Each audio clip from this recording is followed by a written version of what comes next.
जो भी ये पेपर खरीदते हैं ना, जितने भी लड़के हैं, जो भी ये दलाल हैं, जिनके भी दलाल हैं, किसी के भी दलाल हैं, जो ये पेपर खरीदने वाले हैं ना, इनको पेपर नहीं दिए जाए बिल्कुल भी, कई सालों तक, 10 साल तक बिल्कुल बैन, और इनके बकायदा फोटो समेत अखबार में नाम, एड्रेस समेत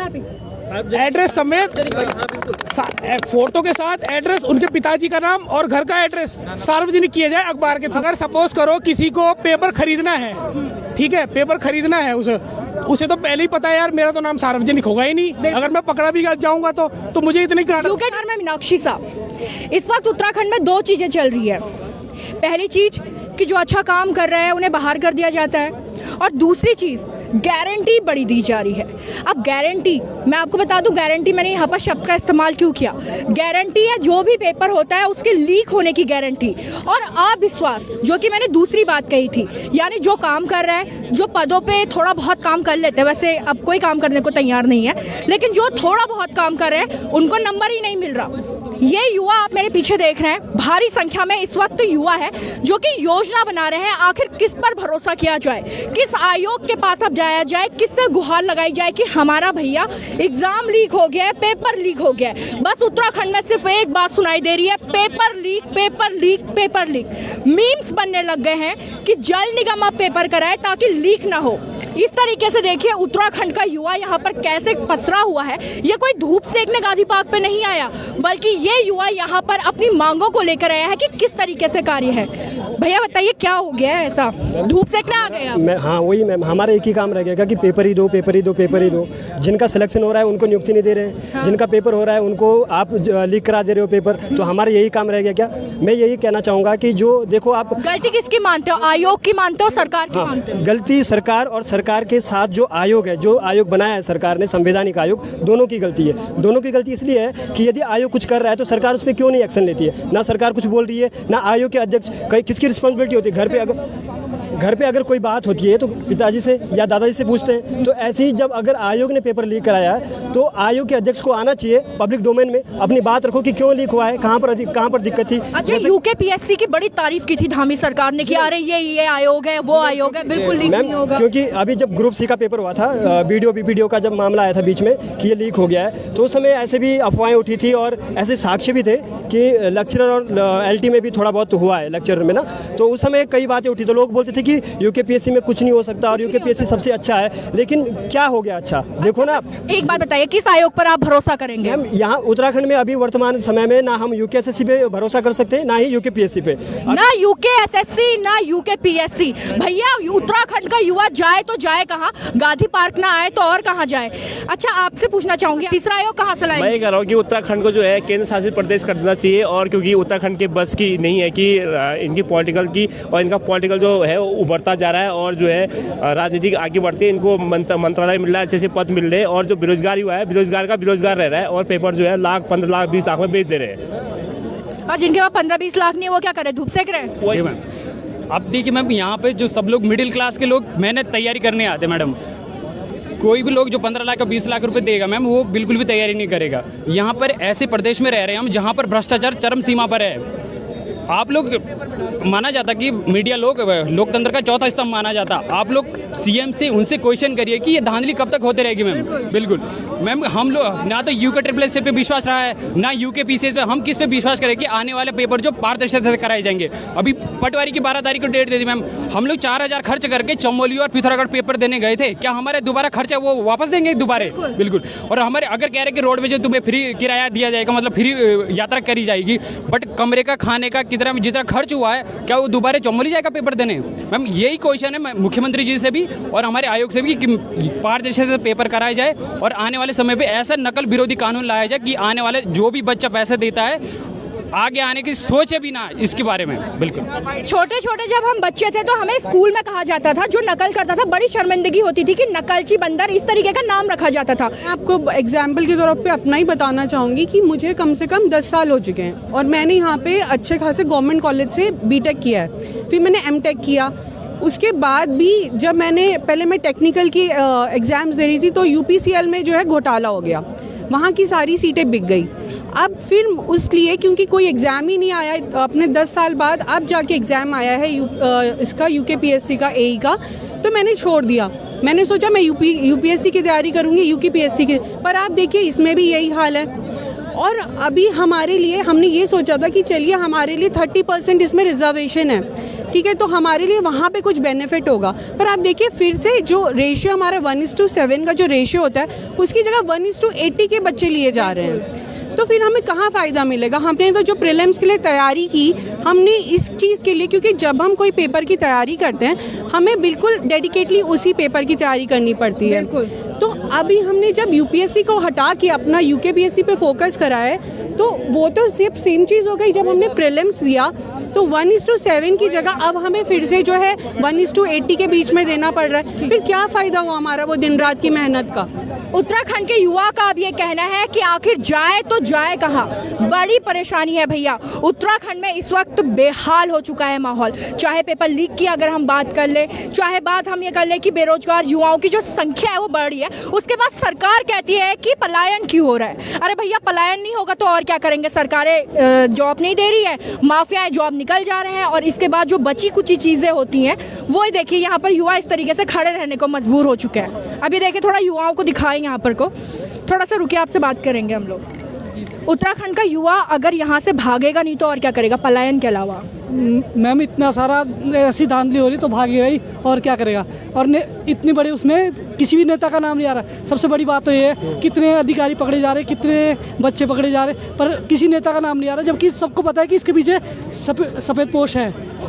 यूके में भी किसी बड़े नेता का नाम सामने नहीं आया था। एक हाकम सिंह को लाके खड़ा कर दिया गया था कि हाँ भैया वीडियो मामले में हाकम सिंह है। इसमें तो ये नाम भी अब सामने नहीं आ रहे। आयोग का ही एक बड़ा सा इन्होंने बोल दिया कि ये मगरमच्छ निकल के आ गया, लेकिन उस मगरमच्छ के पीछे भी तो बहुत बड़ा एक डायनासोर हो सकता है। जी मैम, सबसे बड़ी बात ये होती है कि कुछ भी स्टेट में हो या देश में बिना पॉलिटिकल पर्सन के कुछ भी चीज़ें हो नहीं सकती है।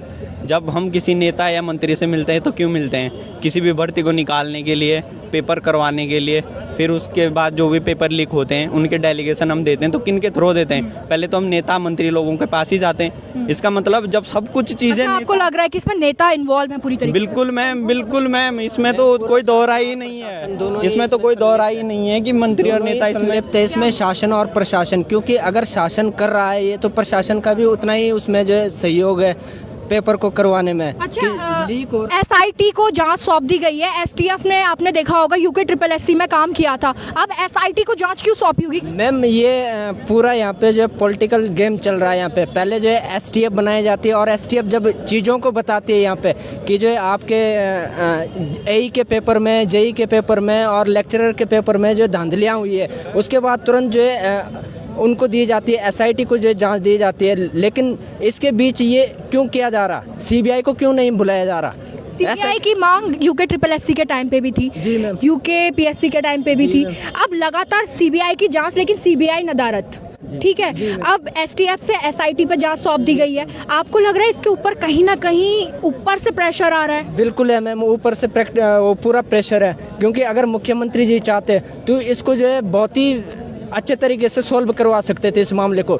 तब से 6 से 8 महीने हो गए लगभग, लेकिन उसके बाद से अभी कोई अच्छी तरीके से नकल कानून नहीं ला पाई सरकार। तो इस पे क्या बोल सकते हैं हम? सरकार की पूरी मंशा है कि वो भी चाह रही है, उनको भी जा रहा होगा कहीं ना कहीं से। नकल कराने वालों को तो पकड़ा गया, उनका नाम भी सामने आ रहा है, लेकिन वो नकलची बच्चों का ना नाम सामने आता है ना उनका बारे में कोई बताता है। जी मैम, मैं इस पे चाहता हूँ कि उन सबका जो है अखबार पे नाम और फोटो सहित पूरा उनका एड्रेस छपे, और आगामी जितने भी जो है इससे रिलेटेड एग्जाम होते हैं उन सब को देने से उनको बैन कर दिया जाए। ठीक है भैया, मैं एक सवाल पूछना चाहूंगी फिर आपके पास आती हूँ। नकलची बच्चों का क्या हाल होना चाहिए?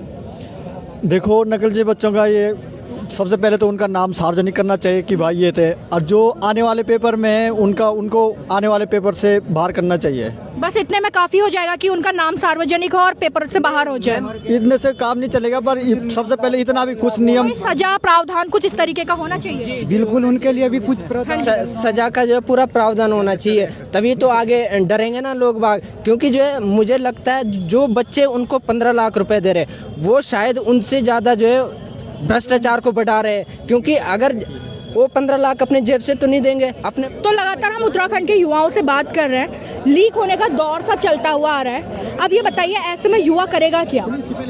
देखिए, पहले जो यूके ट्रिपल एस सी था, उसके बाद जो है यूके पीसीएस को जब एग्ज़ाम दिया गया तो हमने सोचा सब कुछ ठीक होगा, लेकिन आज हालात फिर से वही हो चुके हैं। और सबसे बड़ी बात है, जो दलाल अफसर वहाँ बैठा था, उस दलाल अफसर के चक्कर में उत्तराखंड के बेरोजगारों का भविष्य बर्बाद होता जा रहा है। और वो दलाल जो अफसर है, उसने जो है पटवारी का पेपर तो लीक कराया, लेकिन उसने जो है फिर उसने क्या पुलिस भर्ती का जो पेपर था वो लीक नहीं कराया होगा? ये बहुत बड़ा प्रश्न है अपने आप में, क्योंकि पुलिस कांस्टेबल का जो पेपर है उसको दोबारा कराना ही होगा इस आयोग को, वरना बेरोजगार जो है सड़कों पर उतरेगा, देहरादून जाम करा देंगे हम। हमने पहले ही आयोग को जो है चेता दिया है इस मामले पे। अच्छा, आपने आयोग को चेता दिया, लेकिन अब युवा किस आयोग के पास जाए? यूके ट्रिपल एस सी आपको गलती लग रहा है, यूके पीसीएस गलती लग रहा है, आप किसके पास आप जाने की बात? देखिए, ये गलत जो लगना है ये हम थोड़ी कह रहे हैं, ये तो सरकार का गलत करा हुआ धरना है। सरकार ने तो ढोल पीटे थे कि यूके पीसीएस की बात जब उन्होंने कही थी कि पारदर्शिता के मामले में क्लीन चिट दी थी, उन्होंने कहा था कि सब कुछ अच्छा होगा,